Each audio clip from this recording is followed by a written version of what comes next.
Dobra večer. Najavljena promjena vremena danas je donijela oblake i mjestimice malo kiše uz sjeverac i sjeveroistočnjak na kopnu, te jaku i olujnu buru na moru. Usto je i osvježilo i to zamjetno. Dnevna je temperatura bila za 5 do 10 stupnjeva niža nego jučer.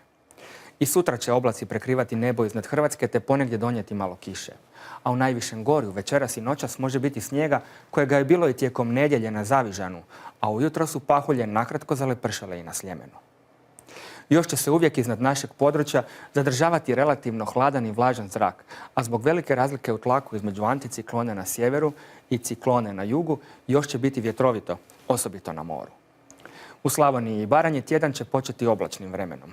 Mjestimice može pasti malo kiše, a ponegdje treba računati i na kraća sunčana razdoblja.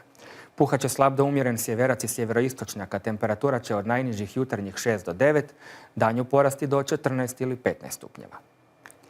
U središnjim predjelima oblaka će manje biti u Hrvatskom Zagorju, Međimurju i Podravini. No kao i danas, izgledna je mjestimična kiša, uglavnom u noći i prije podne. Uz sjeveroistočnjak, većinom umjeren, najviša će temperatura biti od 12 do 15 stupnjeva. U Gorskome kotaru i Lici hladnije, najviša temperatura od 8 do 12 stupnjeva. Prevladavat će uz to oblačno, ponegdje s kišom. Na sjevernom Jadranu sunčanije, iako mjestimice uz prolazno više oblaka, može biti i kiše. I dalje će puhati bura, umjerena i jaka, na udare ponegdje olujna pa i orkanska, uglavnom u hrvatskom primorju. Bura i na srednjem Jadranu umjerena i jaka, s olujnim udarima mjestimice. U ovom se dijelu Hrvatske očekuje većinom sunčano, ali ponegdje je moguće malo kiše, na primjer u Zagorju ili na otvorenom moru i nekim otocima. Najviša dnevna temperatura bit će u Zagorju od 15 do 18, a na obali između 19 i 21 stupanj, koliko se predviđa i na krajnjem jugu Lijepe naše. I ovdje će biti dosta sunca, no mjestimice nije isključena pokoja kap kiše, ponajprije na otvorenome moru.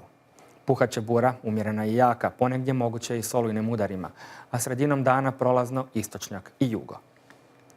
Preko sutra u unutrašnjosti malo toplije te djelomice sunčano i većinom suho, ujutro mjestimice s maglom. Zapuhat će u drugome dijelu dana jugozapadnjak koji će najaviti novo jačeno oblačenje s kišom u srijedu. Pritom će zapuhati umjereni jak sjeverac kojim će opet stići hladniji zrak pa će u četvrtak biti svježije. Na moru će bura u utorak slabjeti i okrenuti na zapadnjak i sjeverozapadnjak. No već prema kraju srijede ponovno se na sjevernom Jadranu predviđa bura koja će u četvrtak puhati duž cijele obale. Temperatura zraka i na Jadranu će do srijede malo porasti, a potom će se u četvrtak sniziti. Prevladavat će usto sunčano, iako u srijedu uz više oblaka nije isključeno mjestimice i malo kiše. Toliko za sada. Ugodan vam nastavak večeri.